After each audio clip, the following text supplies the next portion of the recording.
Back from a trip down in Kentucky, we got a lot to talk about. I got Opus wedges in here. I got a new shoe in here. I've got an announcement in here. And we'll talk about some repairs I did just before setting down. All what's next and what's my George Golf Talk.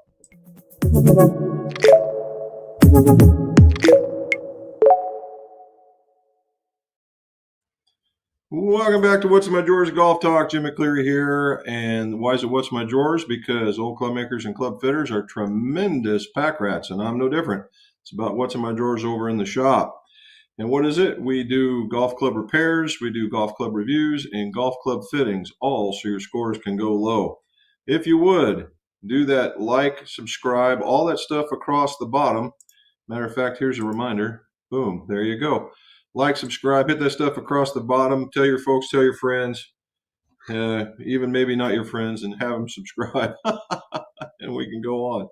All righty, so let's get started. Number one, congratulations, Mr. Scheffler, for having an outstanding final round of golf in order to win the gold medal.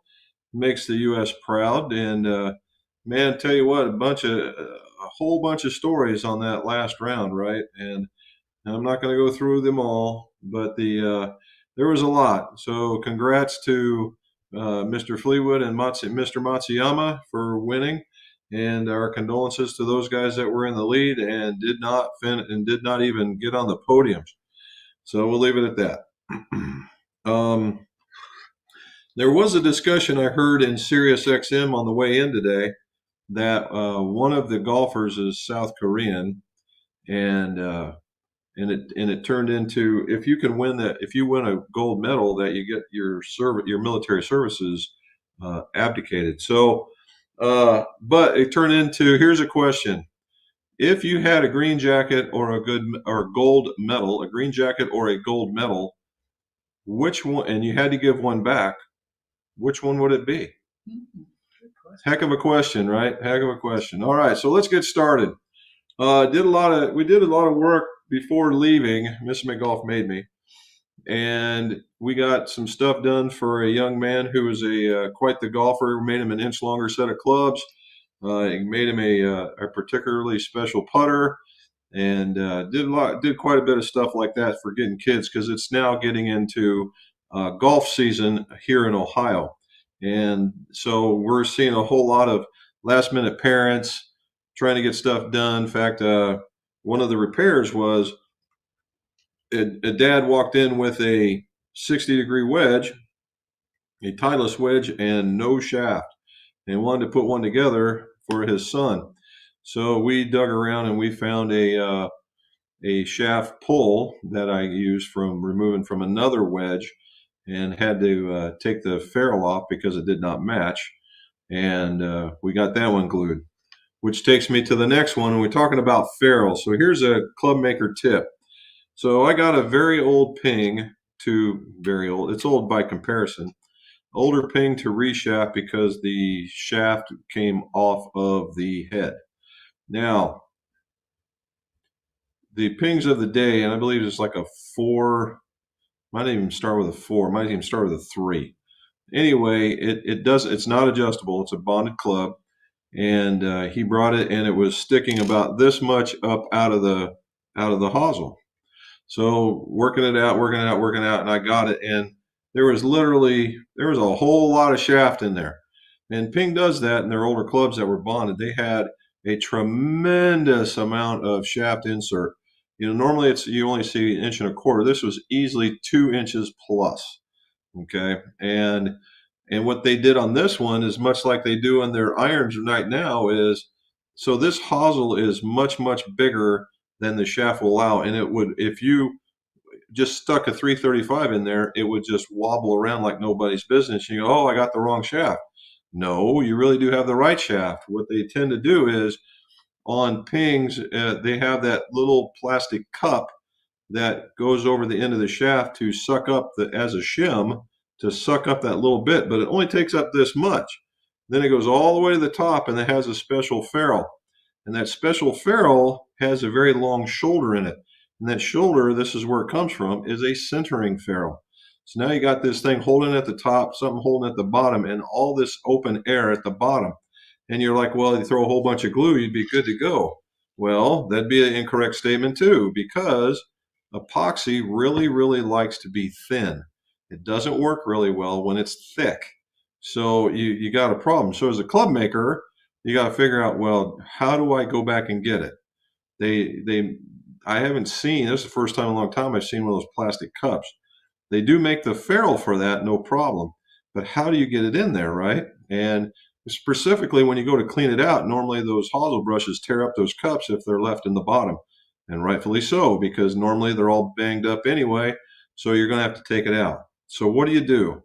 And what do you do if you don't have one of those ferrules? Ooh, here we go. Oh, my nose itches all kinds of crap. Anyway, so here's one way of doing it because this is the way I did it. So number one is you need to acquire two shims, and they're two different shims.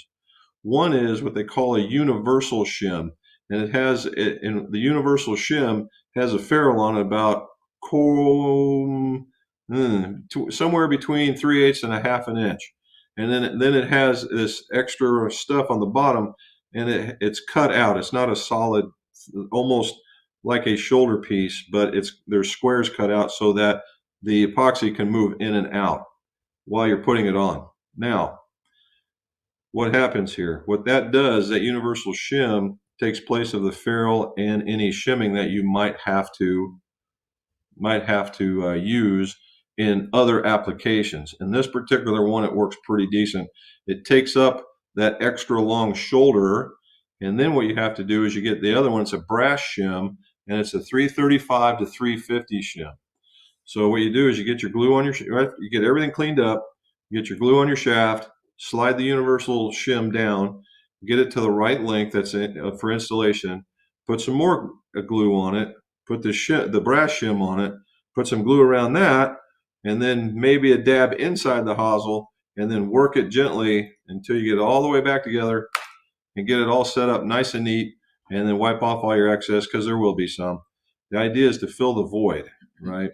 And what we've done is we filled the void with material instead of epoxy. That way the epoxy can be thin and be better than if it was thick. All right. And then what it does, it also takes up all that extra slack that was created in this head that was filled with that cup and that other piece. So it's a much stronger bond when it's all said and done. And then all I have to do is finish it off real quick. Now, the side effect of this is that the original ferrule was much taller than this one, so there will be some shaft showing. Now, if the golfer's all about the length of the club, then you got shaft showing. If they're not, you could trim it down that 1/4 inch or so, and nobody's the wiser. And typically, the way Ping was doing it was probably a better thing that you did it that way anyway. Alrighty, so we got those two things. So there's the repairs for the day. And I'm starting a build. Oh my goodness gracious! I'm starting a build on for a gentleman that was a customer of ours. How long ago? It's like 2008, 2009. So almost going on 18 years ago, maybe even more. And we built him a set of infinity irons, and he liked them. He just wanted to golf a little bit further, right? And like most of us do. And I said, well, we don't have anything like that anymore because Infinity this one was the Model 302, and it was a very, very large cavity back with a whole lot of offset on it and very little sole. Nice little club, and you could bend the living daylights out of this thing. But Infinity, I don't believe, is around anymore, and so we weren't going to be able to help them out. So we put him through a fitting, and we got him into, his game has improved that he didn't need all that offset.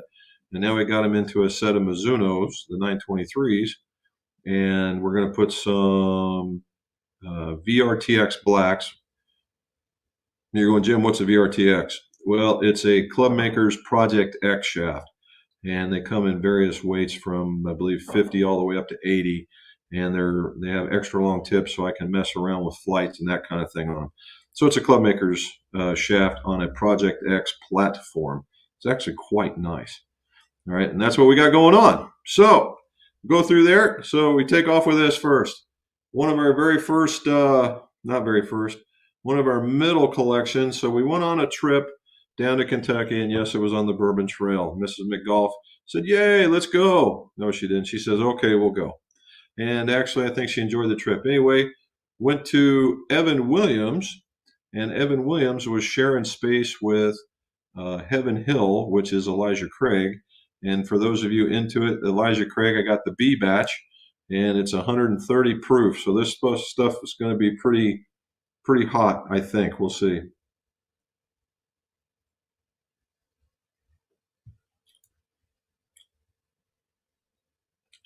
Actually, not as bad as not as burny as I thought it was going to be for a first drink of the day. All the caramels and stuff are on the front, and with the finishing, it's pretty good. All right, so we're going to keep going. So to kind of show you what we went through, and this will be very, very quick. Did you say why we went?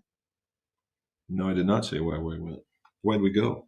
Don't you remember? I know why, but why? 20 years. That's right. Since I left the real job. So why did we go? We went on this trip because we were celebrating our 20th anniversary of being in business.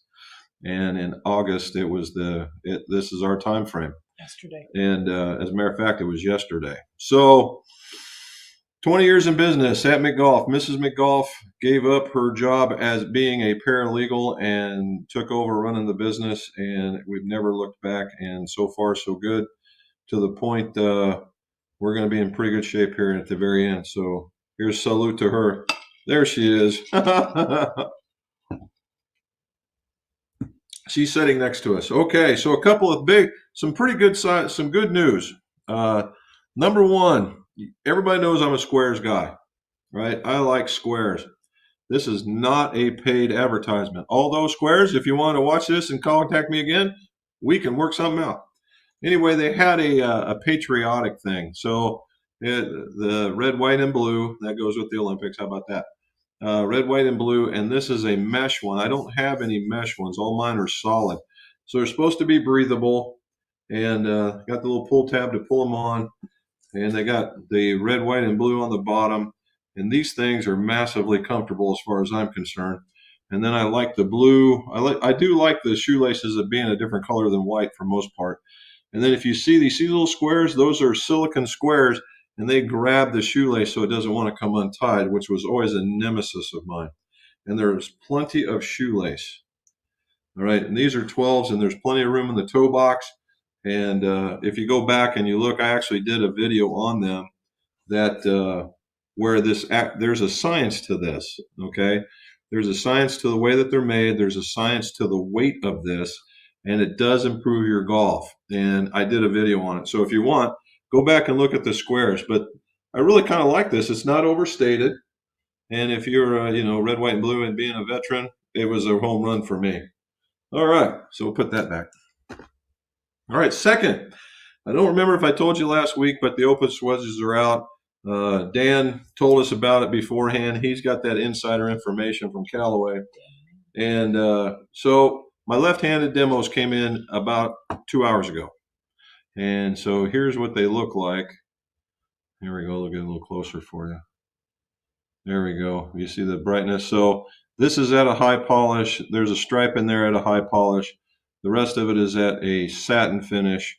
This is a W grind, as one might be able to see. It's a little bit wider here. And then what you see, and if you can't see it, the leading edge is killed a little bit. It's rounded. And the back side is just not squared off like the other model might have been. There's a little bit of turn to it right here.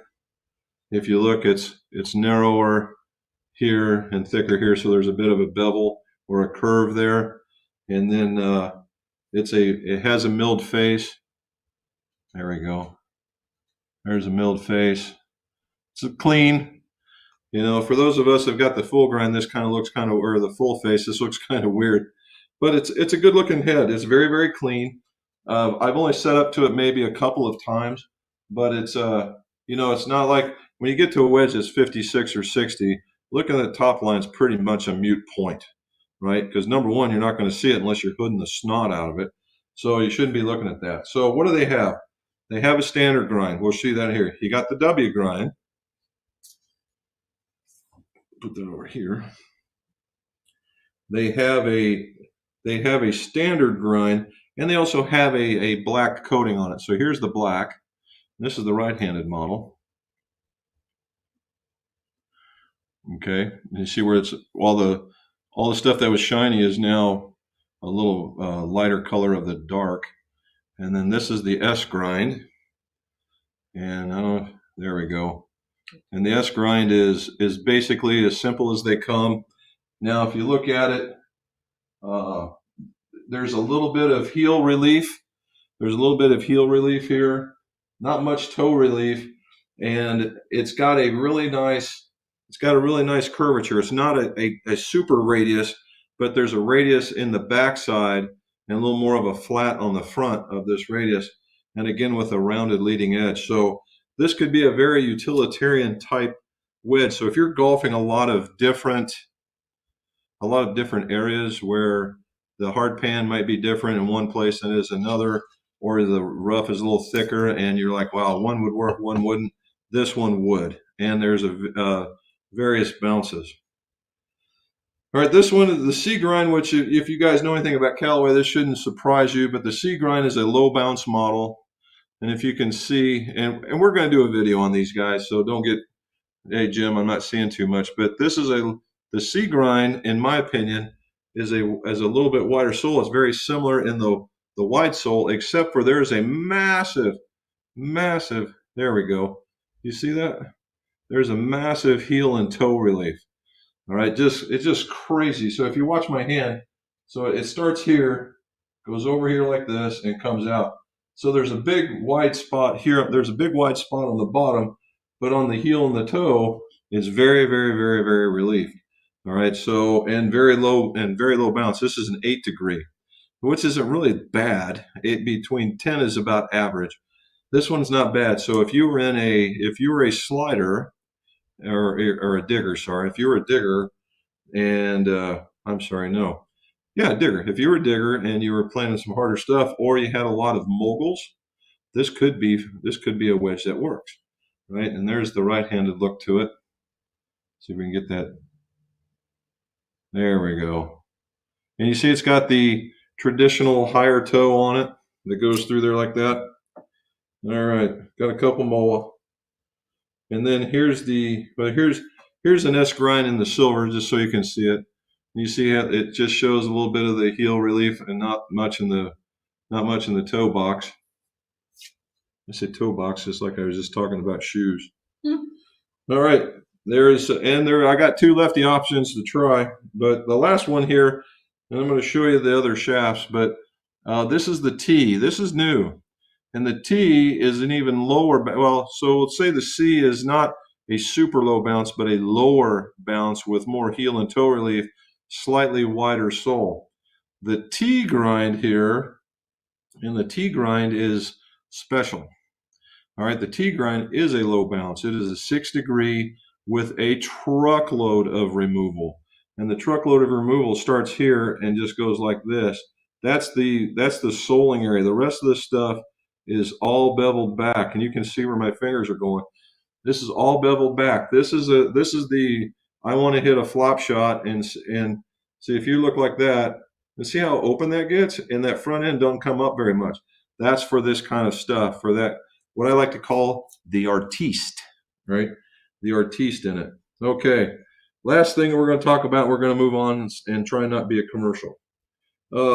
Number 1, the steel shaft of choice is going to be, I want to make sure I'm looking at it, is the Dynamic Gold Mid 115. That's the steel shaft of choice right there. All right, 115 mid. That's your stock option. Okay, that's what we're talking about, stock options. Okay. And then the other one, I just used it. Where'd it go? Oh, here we go. And then it's graphite. The other graphite opposite is the recoil. Now, the other part of this now in the previous model they had the catalyst wedge shaft. The catalyst wedge shaft was very, very nice. Now, the thing that we haven't found out just yet was that the catalyst wedge came in 2 varieties. It came in an 85 gram variety and it came in a 65 gram variety. The 85 gram variety was for those guys in that 65 gram plus area, that in irons, and you wanted something just a little bit heavier. This thing was great. For those that just liked a really light wedge, or seniors or something along that way, the 65 gram worked great. Okay, actually, it was a really good, easy to control wedge shaft. And we found that out by using them in the CB wedges that Callaway has. People are slaughtering this wedge with that 65 gram in there. I'm here to tell you, and it grabs the ball. The CB grabs it just fine. So we're really going to be interested in see what this does, because I've got the lefty and in the recoil and in the 115. So that'll be interesting to see what kind of spin that it produces. Okay. The other part here is that, and watch this, because I'm in embargo. See that? You can't see that because the new hot metals, I've got them. Okay. And I've got them to test. And there you got the JBX. Now this, yeah, I will just tell you on first blush, it's not a shiny version of what the 923s and the 921s were. It looks to be a remodel. And it's a neat look. It really is. And I got the Pro, and I got the HM Pro, and I got the HM. Now I am sure that they will have the Tour and the Forge and the others going forward. They're just probably not making them in left-handed. So we're going to see that. So next week, should I say confirm that? He says he's coming, right?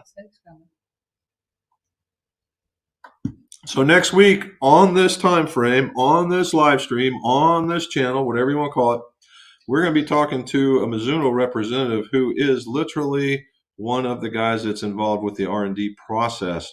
Sharp cat. I talked to him once before on how irons and wedges are made. This guy knows what he's talking about. So if you want to get dirty nerdy with me next Monday, show up and we're going to talk about these things, because I think we'll be outside the embargo date and we'll be able to show you some brandy new stuff. Brandy new stuff. All righty, so let's get back to our trip. So first place we went on our 20th anniversary business was Peerless. And Peerless is a small family-owned, and they truly are a family-owned company. And the reason why I say this is that the guy that started the business, his name is Corky. And he's in probably his 80s now, or late 70s. 75, I looked him up. Okay, 75 then. And his dad was the right-hand man for General Patton. And General Patton, as a thank you, when he retired, gave him his own sidearm. Now, for those of you in the military that understand the significance of this, that is a significant piece of history. And it's been in their family since day one of him receiving it. Now, Corky owns it now, and will go to his sons. Now, Corky is a very fine fellow, and he loves to talk about this. And when he lives in Florida as well as up in Kentucky, and when they ever get to a military kind of thing where they come to Peerless and they want to, like a general retires and they have a party or something like that, he'll bring that sidearm and let them inspect it, hold it, or whatever. And he says every time somebody gets a hold of it that's from the Army, it's an emotional experience. So anyway, the other thing that's the serious side of it. The other side of it is they did send him to military school, and he did not take to that military stuff like Dad did. And Dad was quite the military man, other than dealing with Patton. Was involved in several other conflicts. So if you want to find that out, go to the tour and all the other stuff. I'm not going to give you the whole thing. Anyway, so it turns out Corky showed up, and there we are. He was sitting in there, and standing up was not necessarily his thing. So we went over there, and I went and saw him, and there he is.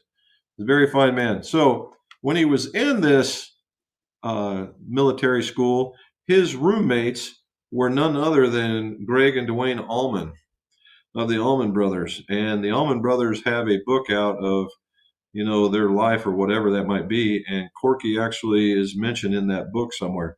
Of course, he said it was all a lie, but we'll see. All right, so we're done with that. So, one of the other trips, I'm not going to take you down all the things that we did, but I will say we did go see Jim Beam and we did go see Wild Turkey. We saw and took those tours. We took the Whiskey Thief tour. Highly recommend them all. We went and stopped in Old Forester, Evan Williams. We went by Rabbit Hole. It was closed. We didn't read the website. We're boneheads. And Copper and Kings. All right. So anyway, we did that. So the first one was Jim Beam. There it is. That's coming in. Show my autograph. Oh, we got to go backwards a little bit.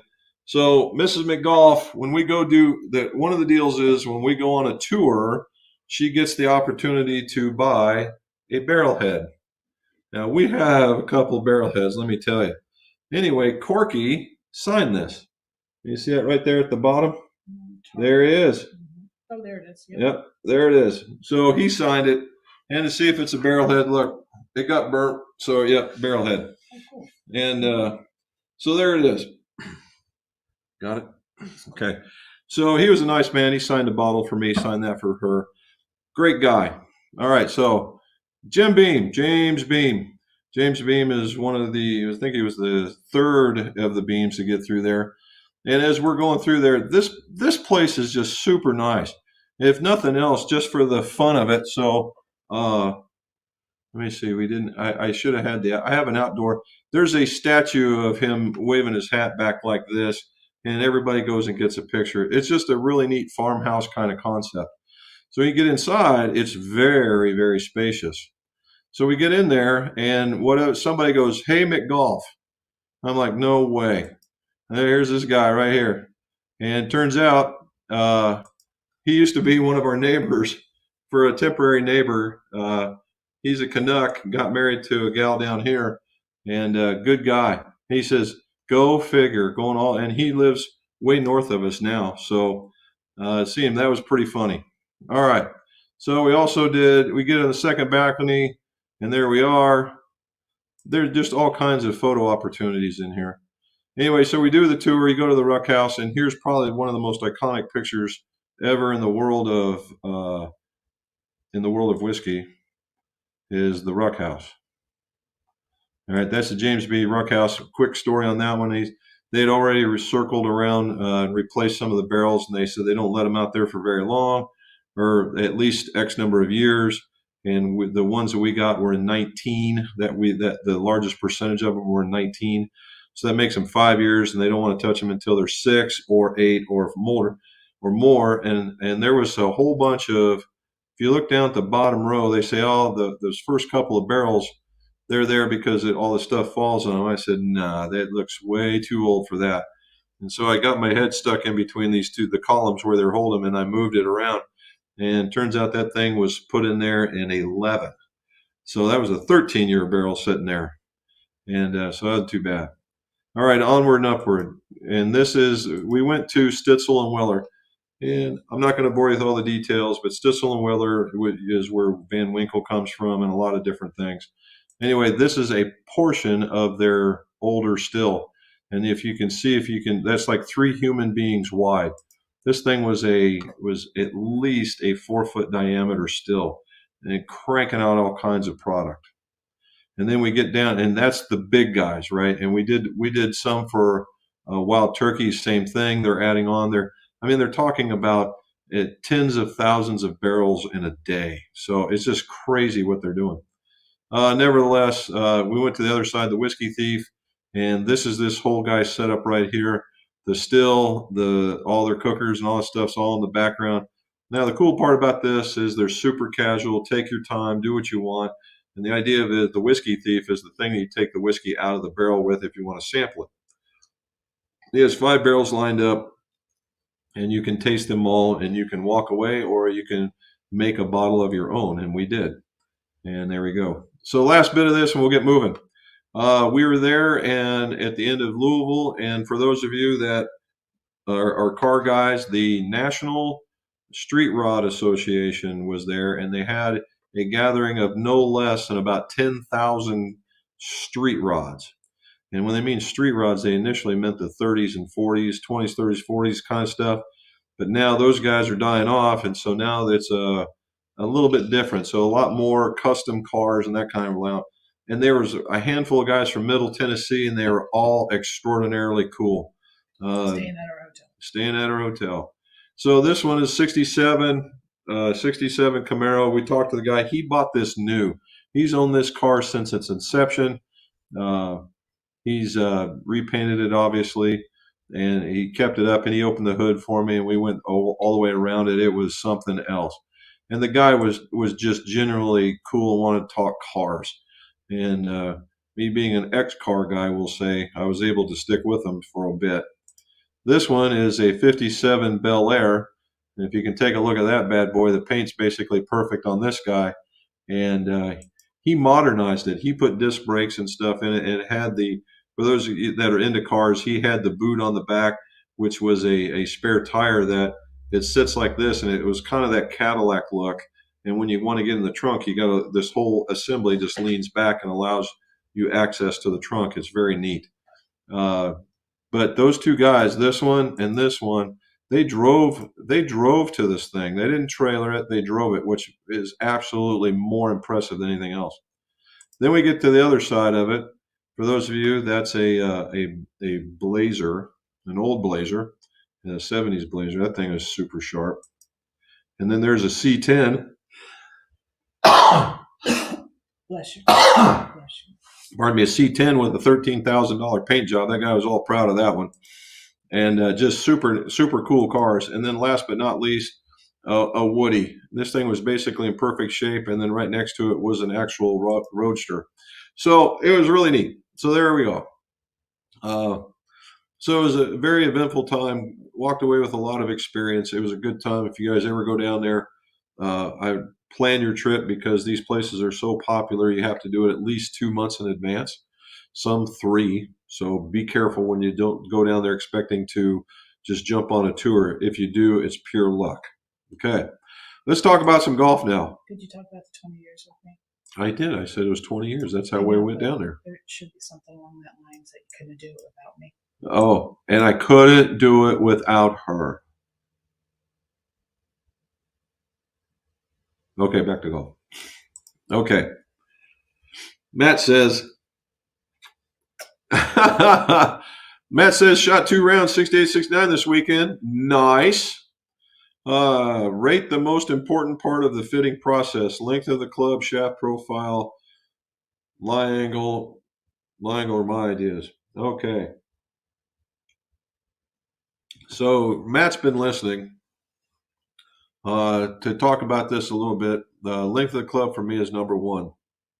Length of the club is equal to consistency, and it's regardless of weight, regardless of material, regardless of any of that stuff. And it's very, very important. It's important to me, and it helps people hit more consistent shots. And that's really what we're about, right? Then the second one, it's a toughie in here. I have a clear number 1. After that, I start looking at the shaft, which is the transmission, not the engine. And what we're looking, not only profile, but the weight, right? And I'm not looking at swing weight, I'm looking at total weight and what the golfer can manage. And then after that, it's about, we can either go with lie angle is good, but I like also lie angle and offset go together. All right. And I'm finding out here lately that if you get the right length and the right shaft, you can probably do away with a lot of offset. And if you do that, then workability comes down the road and it becomes easier to do. But that's me. Okay. Manuel, what do you say, buddy? Glad you're there. Great rounds, Matt. For him, it's length first, head type, shaft, and then lie angle. There we go. Manuel says hi to Robin. Charlie's on board. 79-76. Woo! Charlie broke through, man. Congrats. Congrats. Oh, by the way, we also, if those of you not in the know, that Hurricane Debbie is out there and is pounding Florida, and I guess Charleston's getting their fair share of it. So if you know anybody down there, give them a call and make sure they're okay. All right, there's Charlie. John Cherry, there he is. Hello, everyone. Fellow golfers from Myrtle Beach. Weather forecast here. Historic rainfall through South Carolina, especially Myrtle Beach. There you go. John's one of them, bud. Keep in contact. Let us know you're doing okay. Don't float away. My dog Rex says thumbs up to all you golfers out there. I appreciate it if you would. That'd be grand. All righty. Matt's back, flirting with a 65 on Sunday. Can't seem to get past that hurdle, but he will. And Matt is one of the most positive guys I've ever met. I have no doubt.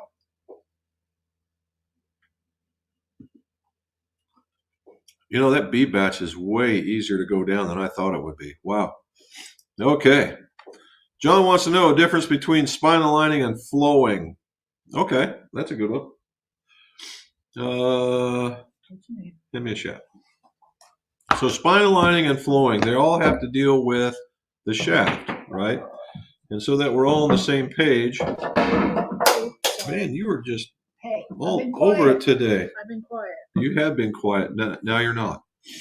And so it deals with aligning the shaft. We're going to use this Acra TZ as a demonstrator. So when you're finding a spine, and this will really get into a lot of chicken or the egg stuff, okay? So how do we find a spine?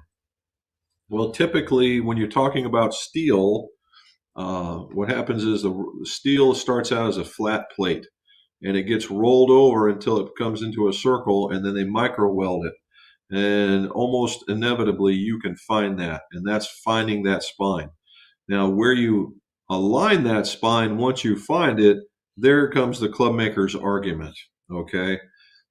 Some people will say if you put the spine away, right, away from the target, that it will keep the shaft from kicking so much. The other ones say if you put it towards the target, that it would kick a lot easier.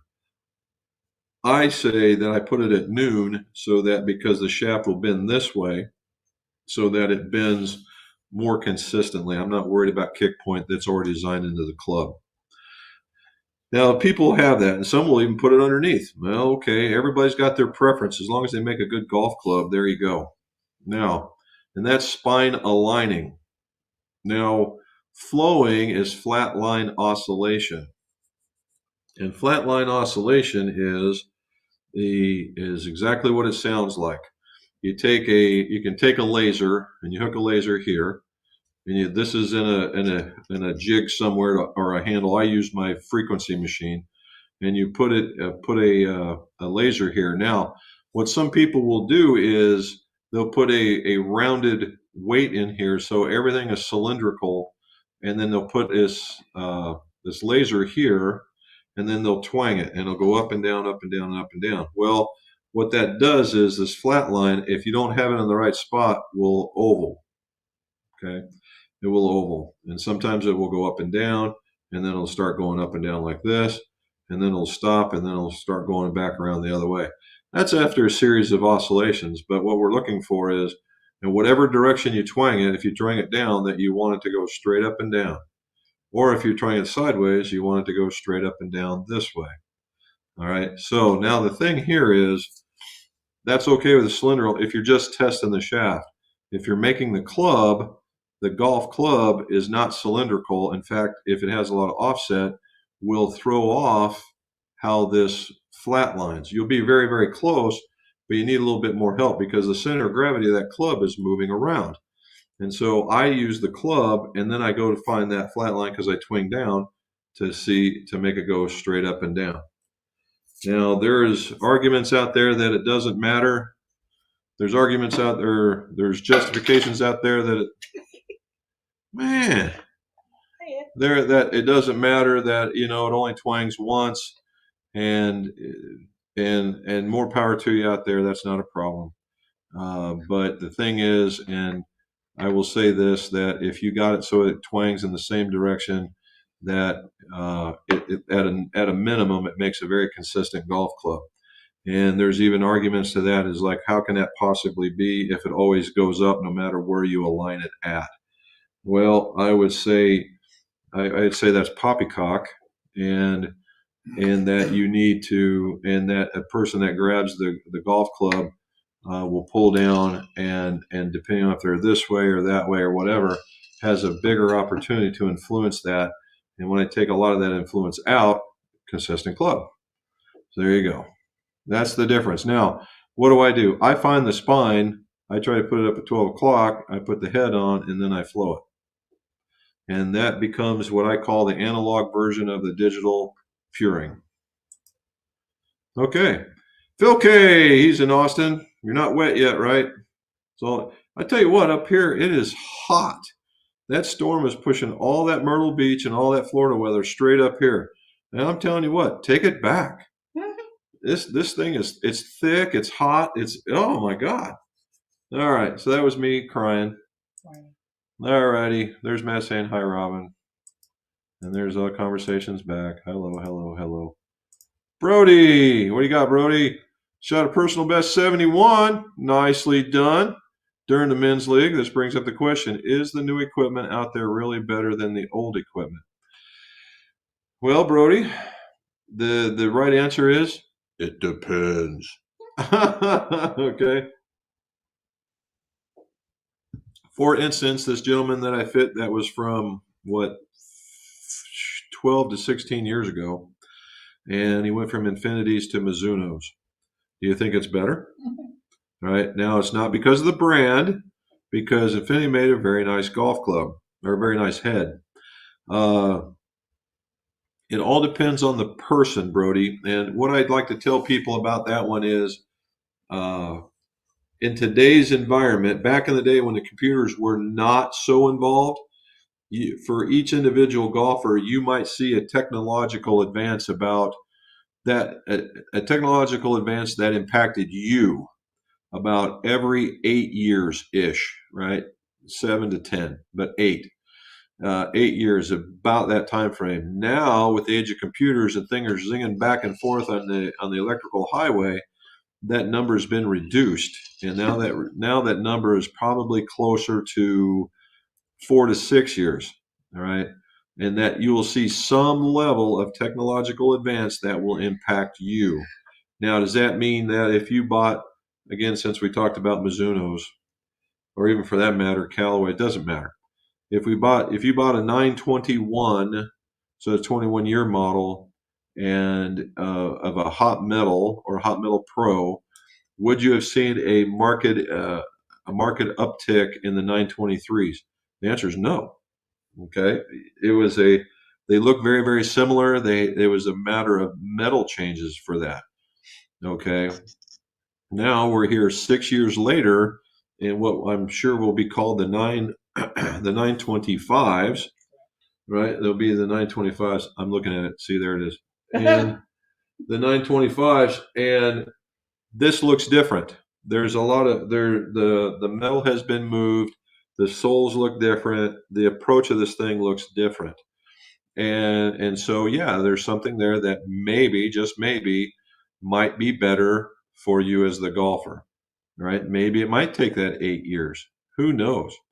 And then the other part of this is just not the head only, is that sometimes you see a technological leap in the way that golf shafts are made, particularly in graphite. The material, even in steel, if you change materials, I mean, look at Nippon. They're getting down into, they have an 850 Neo now. So you can get into an 85-gram steel shaft that supposedly could help these larger heads and keep it stable, but still keep it light. They go to a 750, but that's for a guy that's more of a smoother, slower swinger. But you get a 75-gram in graphite, that could take a guy that's a little bit more aggressive because they have more material. They can layer their grains in different patterns. They can use different material, different tensile strengths, different modulus, the whole 9 yards. And then now we're starting to see here in the last couple of years is the technique in order to put these things together. You're seeing hex tau, and you're also seeing stuff from Graphite Design. Stupid good stuff. So yeah, that could possibly do that, right? And maybe those 71s will come a little more frequently. So there we go. All right. Phil K, I heard that the pros use 8-iron shafts in their wedges. If that's true, and why? Well, it is to an extent. And what you're asking me, Phil, is that is what they called a spinner shaft. All right. And what is not just, they didn't pluck an 8-iron out of the air and shove it in their shaft or in their head. What they did is they took a stiffer shaft and or they of a maybe a higher weight, or if it's the same weight, they trimmed it up a little bit more and put it in the wedge, and they made a spinner shaft out of it. What's that do? That basically made the wedge, pardon me, it made the wedge snap into the ball a little bit more, and they called it a spinner because it was to grant you a little bit more spin. Not, you don't go from 5 to 10. That doesn't know, but you might hitting it correctly, you might gain 1,000, and that could be significant. All right, and that's what they did. This stems from the rifle period, the rifle shafts. We used to make those all the time. Pardon me. And because it was very, very technical in what we had to do because the shaft was very, very technical. Turns out after rifle got bought up by True Temper, they couldn't repeat the process, so they had to dumb things down a bit. And that's what they're doing. All righty. Jack, how you doing? And to the fellow golfers, how about Lombard? Is it hot and stinky up there too? All righty. Kent, wow, Scotty's finished the Olympics. Sorry for Tommy. Yeah. I mean, Tommy's a good guy. I do like him. He always that bridesmaid kind of thing. A good golfer in his own right. But Scotty was just on fire. He was making everything he was looking at. Robin saying thank you. There's Peter. How you doing, Mr. Peter's giving back the gold medal. He's keeping the green jacket. I think that's going to be a pretty popular answer.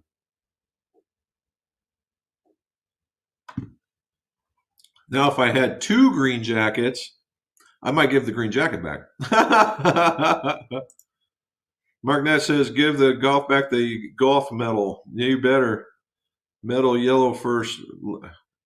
Medal yellow first red. There you go. What are you doing? These things are almost ready to fall on me. Uh-huh. Okay. Cherry says the green jacket. Man, John. Okay. Very cool. Like to see everybody's got their pick. All right. I guess if you're an Olympic medalist, you're an Olympic medalist forever. But you're also same thing with the green jacket. You're always going to be that winner. Thanks, Charlie. There you go. But Kent, he did silver medal. Yep, he did. He did a good job. The hammer. We say, dude, gold medal. The field at the Masters is stronger than the Olympics. There's a good argument for that. Now, they were saying that of the top, what was it, the top 12? Top 12, there's, again, listen to the radio. It was either top 11 or top 12, top 15. There was 2 Americans, and then every other country was represented. So not too bad. Now, if their entire field would have been there, would that have been the same result? I would have to say probably not. But when you're talking the Olympics, that's pretty cool. Manuel says, give back the green jacket in 12 years. It's only 3 gold medals versus 12 green jackets. There you go.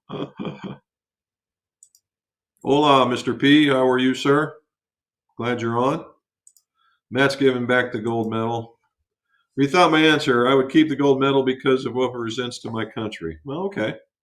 Either way, I don't think there's honestly, Peter. I don't know if there's a right or a wrong answer in that one.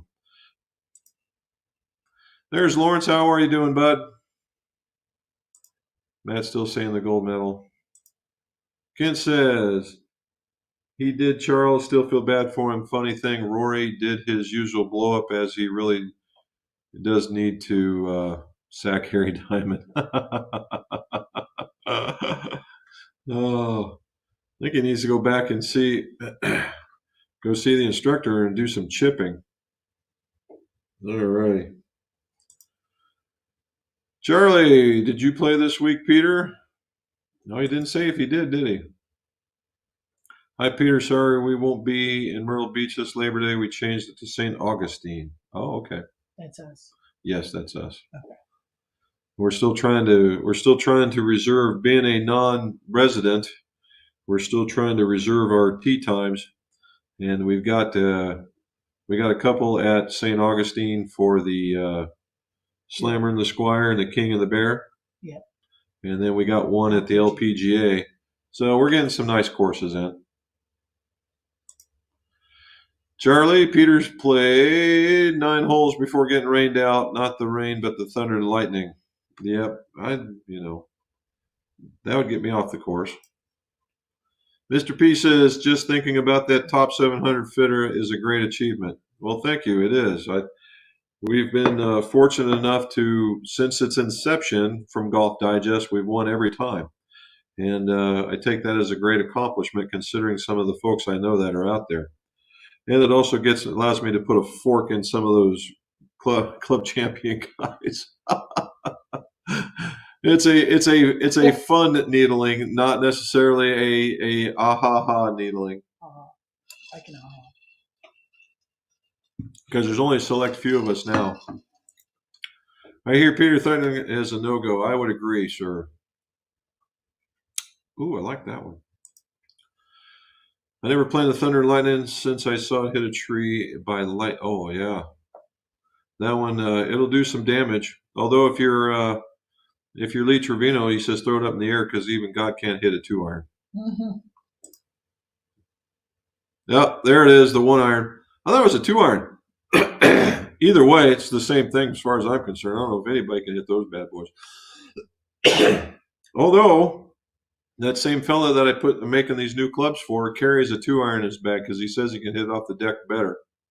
I'm like, all right. There's Robin.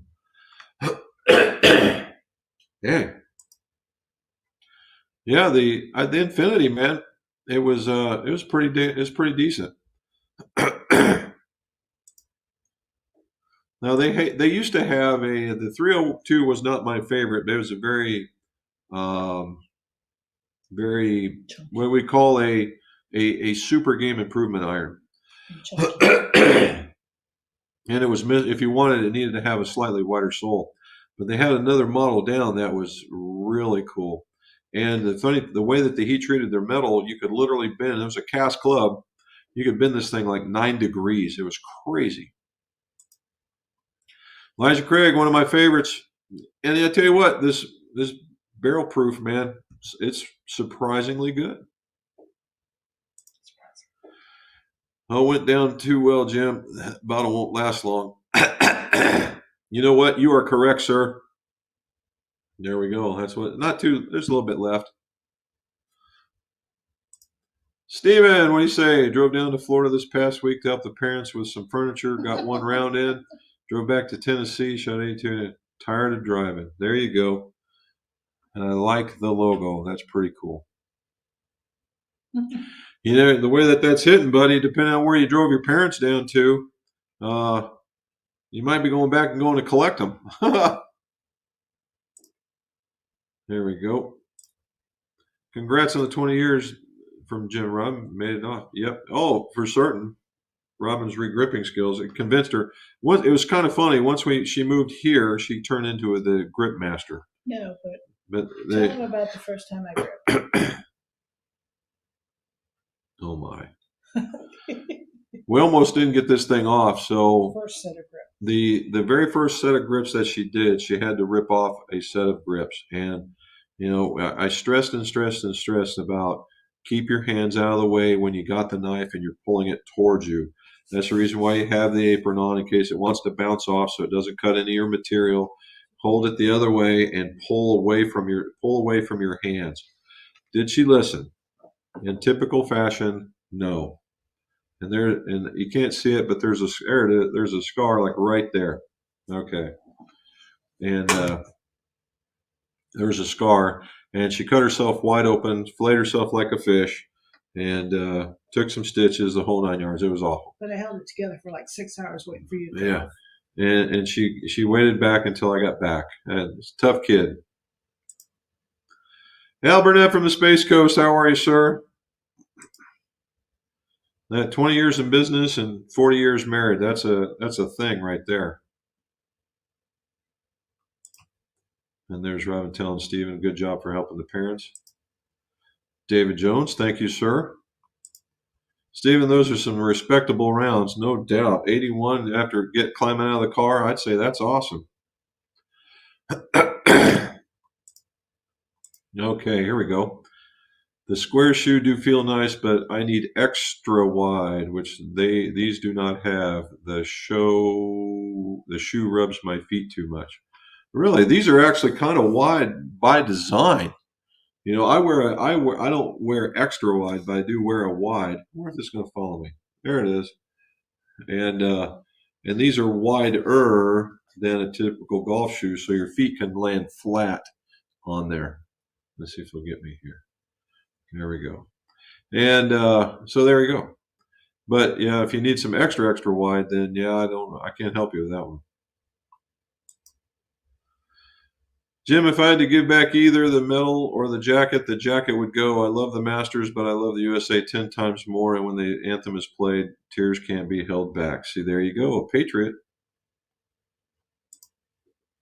Congrats, 20 years in business. That is awesome. No problem. Thank you very much. They look good. They do look good, Charlie. And how do they feel? I don't know. I just got them before we got in here. I hadn't had a chance to even swing. So I've got to do the testing on the Mizunos. I got to do testing on the Opus, and we'll see what happens there. Robin, Sally wants to know what's in the cup.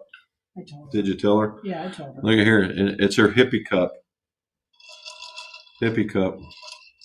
And it's a Myrtle Beach cup, John. And Peter. Myrtle Beach cup. And Peter. And Peter. Okay. No raw ones as of yet. Well, now there is another Opus that's come out. Was the T grind part of that? Was that the high end one? That was a Z. Was the Z grind? Oh, might be. So there is one more that's out there, and if Dan was on here, I'd have him describe it to us. There's a Z grind, and the Z grind is made of a different metal, has a different sole grind, the whole 9 yards, and is a function more expensive by about, I'm going to say about 30 or 40 bucks. And that one has a more satiny base. Now, the reason why these look so shiny is because of the light. I got this ginormous light right here, but in reality, if you look at it like that, that's probably as good as it gets. You see how it's more muted here and there? That's it. The shine is in the middle and on the little badge on the back.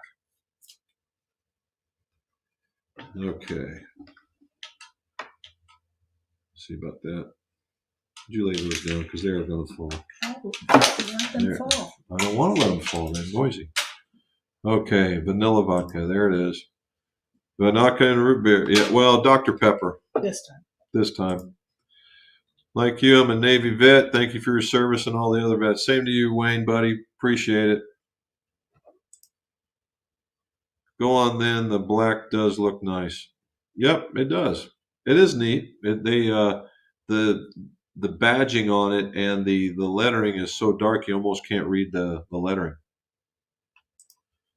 Oh, here we go, Charlie. I can feel the room swaying already. David Murray, how do I take the rattle out of the inside of a TaylorMade R11 driver head? Well, if it's actually inside the first one is non-invasive and the second one is invasive. And what you do is the first one is you take a torch, and you can use either a propane or a butane. I would suggest butane because you have a more precise application of heat, and you run it up and down the sole of the golf club. Go about 15 seconds, set for about 5, 15 seconds, set for about 5, 15 seconds, set for about 5. And that's about it. So what you're doing there is you're activating the rattle stop glue that's already in the head. There's not a lot of it, and that's the reason why you have to do it. When you heat it, it'll go from being in a ball more into a plate or a puddle, and then you give it a couple more shots of it, and then shake the club head around and let that rattle glue get that rattle-er. Okay. The other one is more evasive. If that doesn't work, you got to pull the shaft. And at the bottom of the hosel, there's a piece called a hosel plug. What you do is you get a small drill bit, in the 16th of an inch, and get it down in there and drill until you penetrate that or grab it and pull it out. Now, on the first try, if you've never done it before, and most club makers fall victim to this, is typically it pushes in. Now, in the older models, you probably have a plastic one, which will make it easier to pull. Okay. You pull that bad boy out and you go get rattle stop glue. And what you do is you put more in there, you heat it up, squeeze and you put some lines on it. And in I'd say about half-inch increments, and don't squeeze any more than a half an inch, because this stuff, it can weigh on the head. But once you got it warm, it'll get in there and it'll flow in, right? It'll flow in, especially when you heat it, and you're adding more surface area to catch that rattle. Once you go and you do that and the rattle goes away, just set it down and let it cool so it will grab that metal. And then you got to put a hosel plug in there and put the shaft back in. All right, Lawrence, thank you, sir. Appreciate that. That works. Matt Robbins said, Sally, she is jealous because she is organizing jerseys for the local soccer program. Well, who says you can't organize with a little bit of vodka? Right? Do it. All right. Well, I could see that on your end of it. Not so much on mine, but on yours. David Murray, how are you watching? Oh, how are you, Robin? David's watching from Ireland. Well, thank you. Well, the green in the back should be more for homecoming then. She needs to come down here with you and stay in Waverly. Then we can sit in the back porch together. There we go. The T-Soul's kind of cool. If you're, I'm not that much of anymore. I thought I was, but I'm not. I don't manipulate the wedge as much as that. But if you have a lot of mogully type stuff, even more so, and and what would be really helpful is if you had elevated greens off of the fairways, that thing would be a true weapon. Frank and Rick. We're talking about that after my basketball season next spring. Okay, come on. There's Mr. Bob Lint, my buddy. Remember, they say once you visit Waverly, you never leave. Yeah, oh come on, man. We got the porch going well now. We got that fourth fan, and if you can see it, you can't quite see it. It's beyond there. It's because my light's in the way. Let's get this thing going back that way. There we go. Hey everyone, hit that thumbs up. I appreciate it. Pearl handle model 1911. You are correct. That's exactly what it is. It's a 1911, and the thing is, and he showed us a picture of it.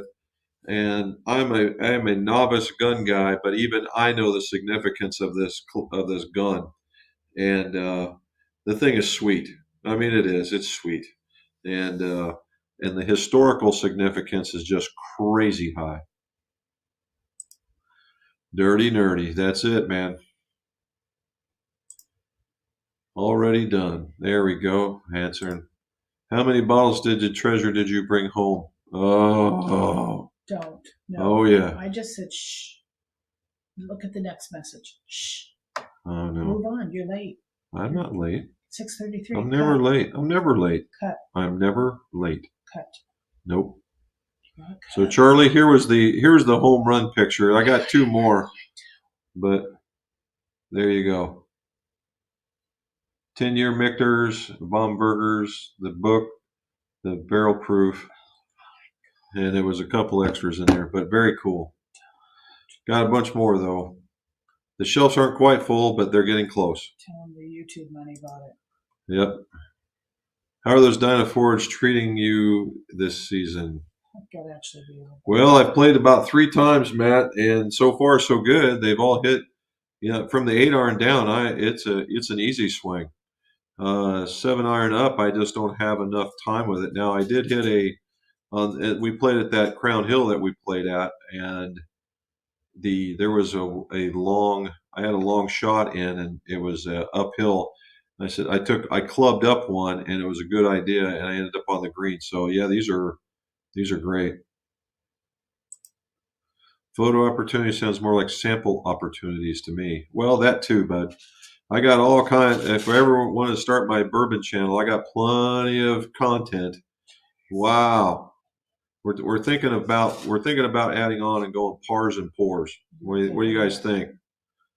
You know, Miss McGough said, "Oh, that YouTube from before." Now she's look at her. Now I got to get back. Got to do it again with this pars and pours. No, after you retire. See, here we go. After you retire. I witnessed a guy getting hit by lightning as well under a tree at golf course. This was when still wore those shoes with the metal spikes. The lightning hit the tree, then blew his socks off and his shoes right off of his feet. Woof. That is that's a day you're never forget there. Yeah, those are Kent. There wasn't an ugly one in the bunch, man. And that aqua color seems to be an old car cool color. Cool colors. Yeah, Mr. McGolf likes it. And but there was and after that maybe like a burgundy red or dark burgundy red. Now that was a sharp car.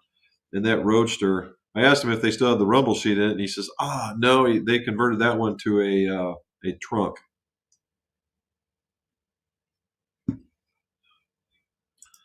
Okay, K5, Jim. It might have been. I don't know if it was a K5 or not. The guy said it was the Blazer, and the K5 Blazer is basically what they called him. But you're right. Yeah, and there was two of them. I saw a red one just like that one, and I saw the blue one. And he told me that guy bought it, and he says that blue on there was the original color for that car. And I said, well, I thought they came in a darker blue. And they said, yes, they do, but his one was a little different. So never forget us. Remember the smell. The pro hung his shoes and socks on the wall as a warning to all golfers. Man, if he's alive now, no doubt. Oh, look at this, Kent. Robin is everything to your business and life. I would have to agree. I would have to agree. Ah, look at that. See, I'm the lucky one here. He's on the other side. All right. There you go, Matt. What do you say, buddy? We had a foursome of women get hit in a blue sky strike that was from 10 miles away. Didn't kill anyone, but blew out the panel seams of her hat and had brain damage. Ooh, that's not good. If I put a lighter grip on i.e. wind dry tack, will I increase club speed and promote more of a draw? I don't necessarily know about the. So what you're going to do is you're going to make the club. I guess where you're going is that you're going to make the club head a little bit more head heavy by going lighter. And if you're throwing the club, yes, it could cause you. If you're throwing the club, it could cause you to shut the face. However, if you're holding on to it, there's no amount that's going to help you with that. You got to let the club go. And I don't mean down the course. I mean you got to let the club go over. If you're holding on to it like this always, it's not going to matter much. It's just going to feel heavier. Although the wing grip is very, very nice. And if you like that feel and it makes you loosen your grip up just to where it's comfortable and allows that to happen, then yeah, you could do that. But the lightweight, by losing just that handful of grams, I've not in my past ever seen anything do that per se. And each person is different. So what I've done is I did it with Jumbo Max, and it's just the opposite. So Jumbo Max with obviously larger grips, but I had one that was an ultralight and one that was their tour. So one was super heavy and one was super light. And almost everybody gravitated towards one or the other. Now, what happened? They either hit it more consistently, meaning a tighter pattern, or they hit it further. And why did they hit it further? It wasn't because of club head speed. It's because that extra weight either in their hand or in the head allowed the contact to be more in the middle of the face. And when you hit it better, it just tends to go further. There you go. And the next day, two guys go blow out a golf cart. Gotta love. So, yeah.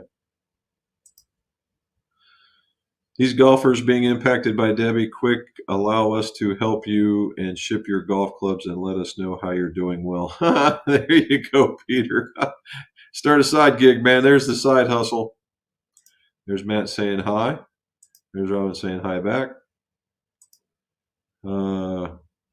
You were with us in the beginning of golf 20 years ago. And yes, he was. That's a terrible, and I hope she is doing better. Yep. That should have been a factory, and the graphics were put on at 90 degrees. Say, there you go. Tom was always ahead of his time in a lot of this stuff. I mean, he just was. And it was unfortunate. It's like one of those guys like the FM radio, you know, catching on until it was just too late. But he was always ahead. So 86 this week, going back to my Scotty Blade putter. I'm over the heat too. And you were messing around with a putter, weren't you, last time you were on here, Lawrence? Anyway, good. Got to do a little bit of experimentation. Robin's going, it is hot. And you know, if Robin's in here sitting with me instead of being out on the back porch, it's like beyond surface of the sun, kind of ucky hot. True. And because she was born on the sun, so she's comfortable in that crap. Yeah. I hear you, Jim. When I finished playing Saturday and Sunday, I felt like a wet rag. I thought I was in Florida. I mean it. Figuring out tip trim for wedges, I think about the shot I'll hit and the weight of the head. Generally, soft step, higher lofted wedges, since I rarely hit full shots. That's always a possibility too, Matt. Right? It depends on how you're going to play and what you're going to play with. When we do our fittings, I very much make a point that wedges, I mean traditional wedges in the sense, are not full swing clubs.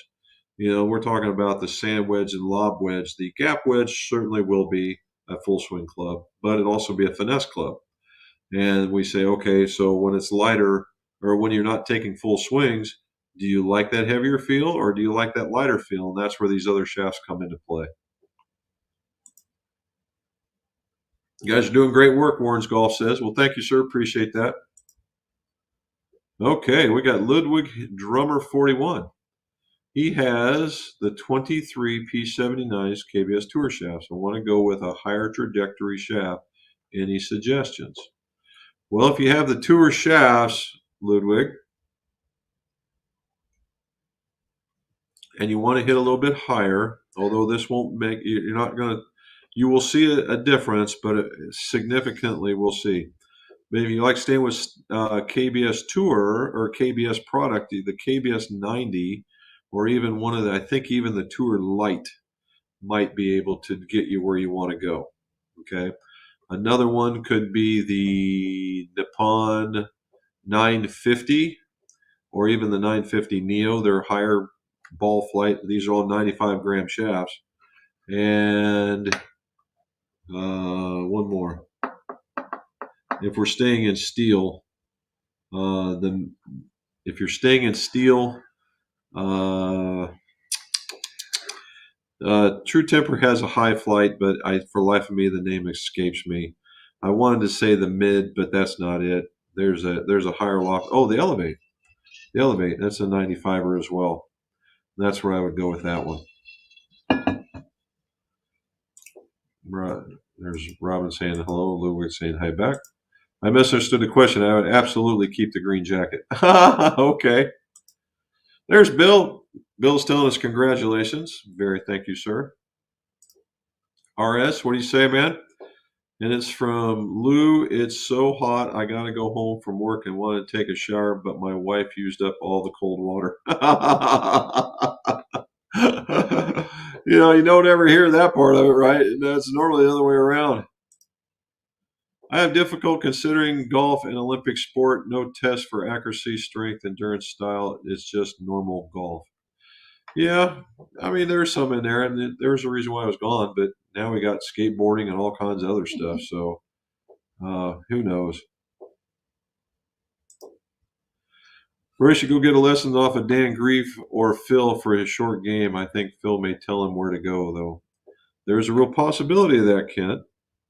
And but I think he hit the ball well, as I understand it. I didn't watch any of it, but I listening to the broadcast that he was hitting it well. It's just when he got short, man, everything just started coming off the wheel. The wheels started coming off. You need to chase down the dust down with. Oh yeah. Well, I'm trying, bud. I really am trying.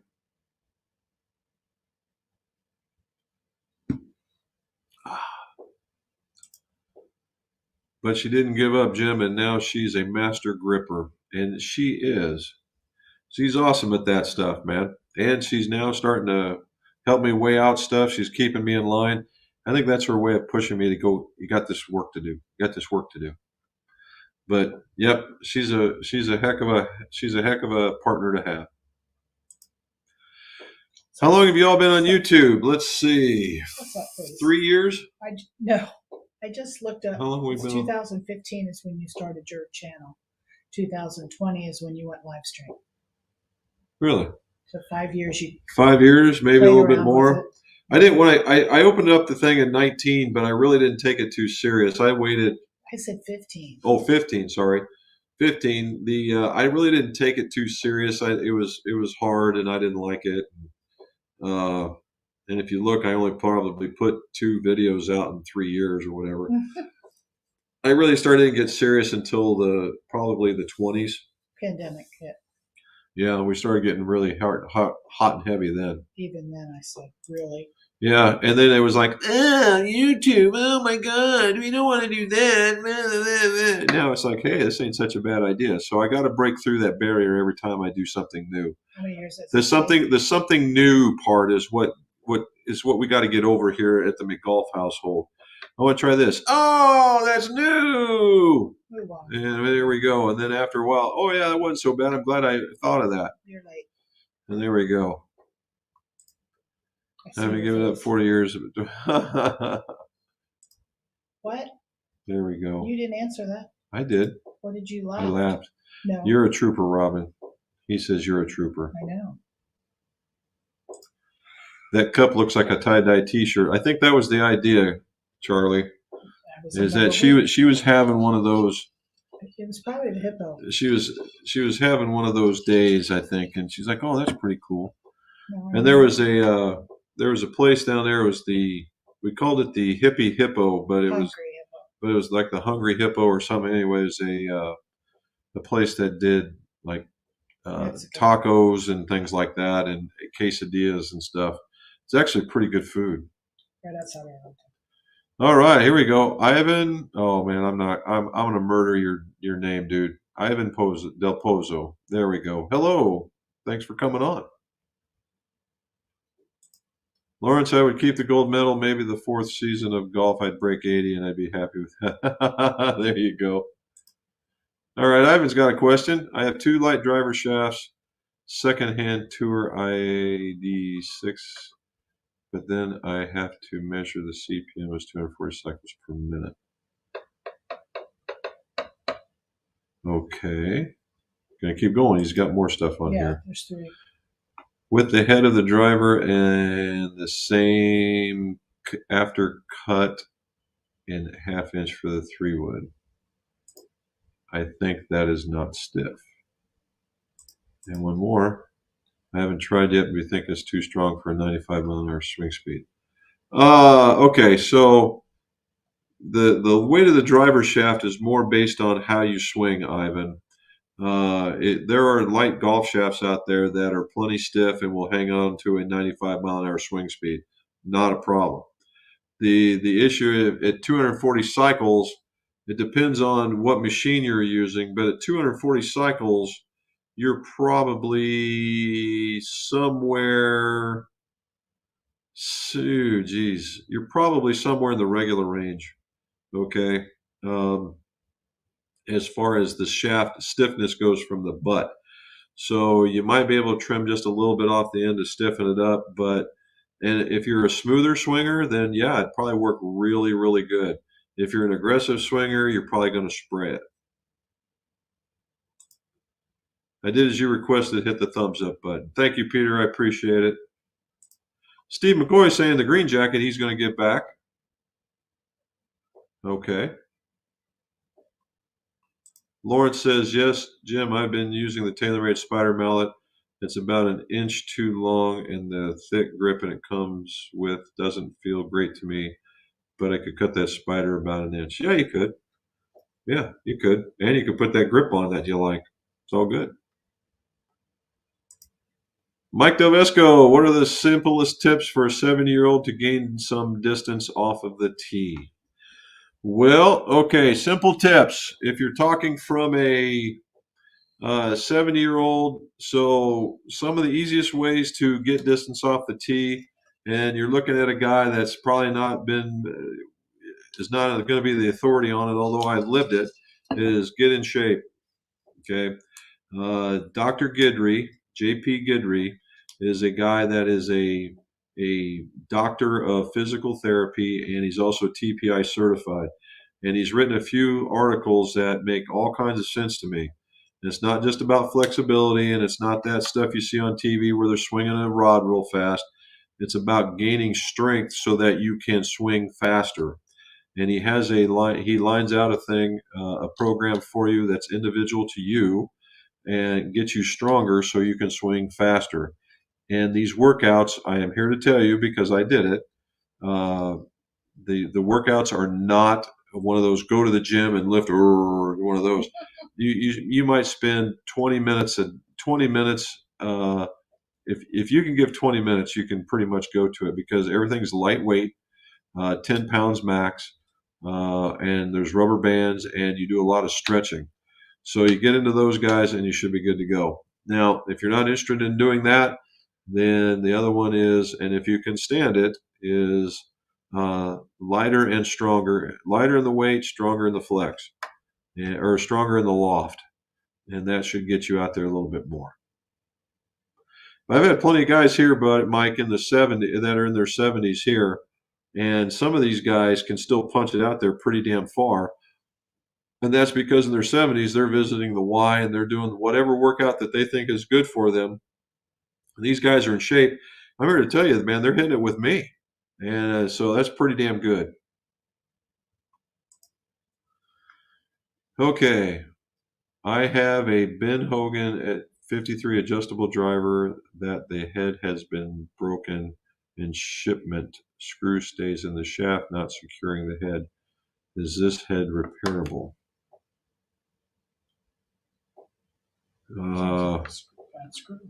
Let's see if I get this thing a little taller. There we go. So if you have an adjustable driver and it's broken and the shipment screw stays in the shaft but it doesn't secure, that means something's stripped out, Jeff. So it's either one, the screw is stripped at the end, or the adapter itself is stripped. Okay. Or the adapter is a piece of crap. And so what you have to do is, if you want to just go wholesale, you got to take the screw out, which normally what happens is you have a screw, and so if you head, the screw goes through the head, and there's a washer on this side, and there's typically a washer on that side. You got to take that adapter out, push that screw down, and maybe even screw it out, and then keep whatever it is you got going in that hosel, and hold it there until you pull it out, and then turn it over and let it all drop out. And I would replace the adapter, put a new adapter on your shaft, and then when you go back, you got to put that same washer in the inside and the other washer on the other side and put that in there so it stays in there, and then use the other one. But yeah, an adapter, it sounds like it's more the adapter than it is the head. We got Keen Formula Fire X Mike. Ball will go far. Non-conforming stuff. There you go. You're welcome, sir. No problem. The crank driver is another good one. Yeah, that'll get you out there. Don't they are they the ones that got that 600 cc head? One of them out there's got a 600 cc head. The thing's a mammoth. It's like swinging a softball. Jeff C, please hit it. Okay. Ivan, thanks, Robin. It's my first time here from Spain. Okay. And my English is not very good. What I mean is that I have bought the 2 shafts graphite design tour. Yeah. If you have okay, I know what you're talking about. The ID6S's, yeah. If it says 6S on it, it's plenty stiff, and it will. And the tour, I know what you're talking about now. No, you're fine. You're fine. That thing for a 95 mile an hour swing speed, it'll hold up no problem.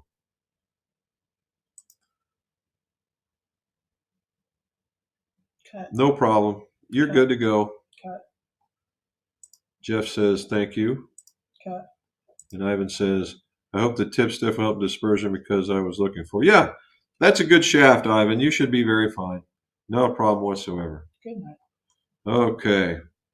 So Mrs. Good night. McGolf is telling me it's the end of this, and you hear I get that a lot. So And I love it, yeah, she loves it, and we love it. I see your face. and we'll go from there. All right, guys. So I still have that same video that I promised you, and I hope to get it out this weekend. And I got this testing of the irons. See, there they are again. 3 cents to build. And Robin says I got 3 sets to build. We're going to test, What was that? and then we're going to do the other things to get it out. So if you would like, subscribe, tell all your friends and family, and I appreciate it. And as always, let's see your scores go low.